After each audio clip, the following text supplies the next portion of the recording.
Bathroom को दरवाजा चीरते हुए गोली अंदर दीवार को लगी है। गोलियों की वजह से बीजेपुर गांव जो है डर का माहौल बन चुका है। हमारे घर के पास एक घर था, मुझे वहां से ये वाली गोली जो उन्होंने मुझे दिखाई, दूर से गोलियां निकलती रहती है तो हम भी चुप चुप छुप छुप के जान बचाते रहते हैं।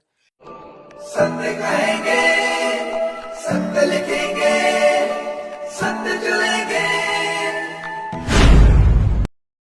सुबह 11 बजे बीजेपुर में एक गोली का मामला सामने आया कि एक लड़का जो है 18 वर्ष की उम्र का है, वो बाथरूम में जैसे जाता है और उसी दौरान एक गोली की आवाज आती है और पूरी दरवाजे को चीरती हुई दीवार पे लग जाती है। उसी वहां से वो लड़का जो है डर जाता है। ये मामले आज नहीं कई बार लगातार यहाँ आते आ रहे हैं और यहाँ पर कई लोगों के घर पर ऐसी वारदातें सामने आती रहती हैं। पहले भी एक मामला आया था जिसमें गाय को एक गोली लग चुकी थी और उसके दौरान वो उस गाय की जो मौत हो गई, लेकिन अभी तक वो भी इंसाफ की गुहार लगा रहा है। आपको बताएं ये पूरा मामला है क्या। अगर विस्तार में बात करें तो इसके बीजेपुर के सामने जहां पर पुलिस का एक ट्रेनिंग सेंटर है, वहां से जवानों को ट्रेनिंग सिखाई जाती है। उसी दौरान वहां से जो ट्रेनिंग के दौरान जो गोलियां निकलती हैं वो गोलियां बीजेपुर गांव में पूरी बुशार होती है, वो गांव बीजेपुर में गिरती हैं। अब जो बीजेपुर के लोग हैं उनको डर का माहौल बन चुका है, क्योंकि अब ये लोग घरों से बाहर निकलना भी कतराते हैं, क्योंकि अब गोलियां निकल रही हैं। कोई जैसे पशुओं के लिए चारा लेने जाते हैं, अब उसके लिए भी डर रहे हैं। छत पर भी जाने के लिए अब ये लोग डर रहे हैं। साफ तौर से ये लोग बिल्कुल डर चुके हैं और सुनिए क्या कहना है इन गांव वासियों का। विजयपुर में जो है दहशत का माहौल है इस समय, और आप अगर देखें हर घर में गोली जो है वो लगी गई है। हमारे जो फेमस विजयपुर के ही सिंगर जो राजू विजयपुरी है, उनकी वाइफ भी वो छत पर गए थे, उस समय भी उधर गोली बजी। भगवान ना करे कोई हादसा हो जाए तो उसके जिम्मेदार कौन होगा? क्या हमारा डिस्ट्रिक्ट एडमिनिस्ट्रेट जिम्मेदारी लेने के लिए तैयार है? तो हमारे घर पर भी गोली लगी थी और मेरे फादर के सर के ऊपर से गोली गई थी। भगवान ना करे उस समय कुछ हुआ होता तो हम किसको जिम्मेदार मानते? मामला जो सामने आया हुआ है, अगर मैं इसकी बात करूं तो कई सालों से ये जो मामला है वो चलता भी आया है। और आज की अगर मैं बात बताऊं आपको, तो बच्चा जैसे बाहर बैठा हुआ और फायर आता है, गोली आती है। गोली मतलब वो बच्चा बाथरूम में जा रहा है और गोली आती है और वो पहले दरवाजे पे लगती है बाहर और फिर अंदर जाती है गोली। तो मतलब अगर वहां पर बच्चा दरवाजा अभी बंद कर रहा होता और वहां पे ही खड़ा होता तो बच्चे को भी गोली लग सकती थी। और कितने सारे जो स्कूल्स में भी यहाँ पर बच्चे जा रहे होते हैं या किसी को अपने काम पर जाना होता है, ये आने जाने वाला रास्ता है। तो अगर ऐसी फायरिंग चलती रहेगी तो जो हमारे बच्चे हैं, हमारे लोग हैं, उनको बड़ा ज्यादा खतरा रहेगा यहाँ पे। अब हमारे घर के पास एक घर था, मुझे वहां से ये वाली गोली जो उन्होंने मुझे दिखाई, तो मैंने सोचा कि ये वीडियो में जरूर दिखानी चाहिए। तो सबसे पहले तो डिस्ट्रिक्ट एडमिनिस्ट्रेशन से ये अपील रहेगी कि यहाँ तो उसका कुछ ना कुछ जो हल है वो जरूर निकाले। सुबह 9 बजे इन्होंने अपनी फायरिंग स्टार्ट की ना, तो हमने क्या किया कि इनको अपने चौकीदार जी हैं हमारे, उनको बुलाया, लंबरदार जी को बुलाया कि भाई गोली बहुत ज्यादा फायर आ रहा है, नीचे आ रहा है। तो पत्ते पुत्तों के पेड़ों के बीच में से निकल रही थी गोलियां। तो हमने पीसीआर में फोन किया, उन्होंने नंबर एसएचओ साहब का दिया, हमने एसएचओ साहब को फोन किया। इतनी देर में हादसा हो गया, कोई 11:30 बजे।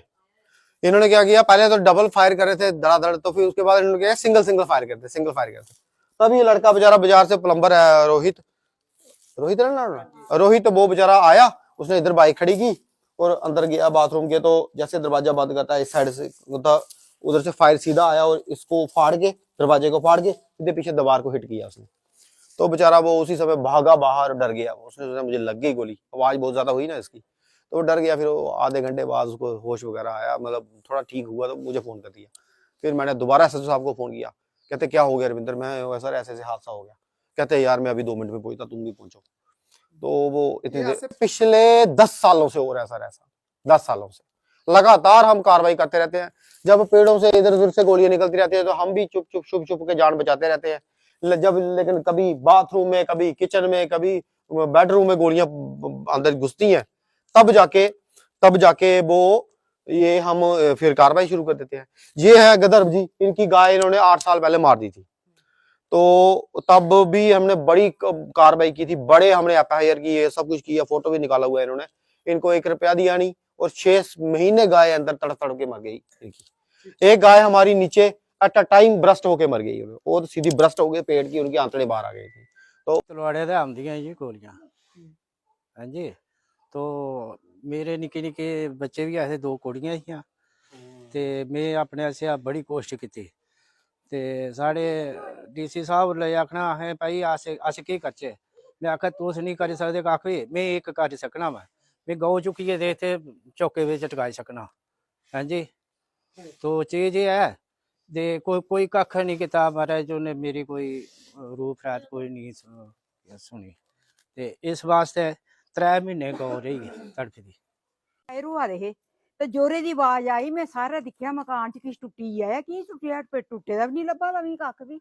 एह् ते मैं हुण बाथरूम च गेई ते गोली पेई दी और कल भी बज्जी बूटे कन्नै। अच्छा हां जी, ये टप देखियो जी, इथों हाँ बजी, जी, इधरों हाँ जी, बजी थी तो इधर निकली थी हाँ बाहर। जी। बड़े सालों से देख रहे हैं, बड़े बारी हमने कंप्लेन भी की, बड़ा कोशिश भी की, लेकिन जहाँ पर क्या है कि जहाँ पर सामने ट्रेनिंग सेंटर है तलवाड़ा में, है ना, वहाँ से क्या होता है कि फायरिंग चलती है। फायरिंग जब करते हैं वो, तो क्या होता है कि हमारे सीधे गांव में आके ना उसके फायर जो है, गोलियां जो हमारे गांव में आती हैं, गांव में आती हैं।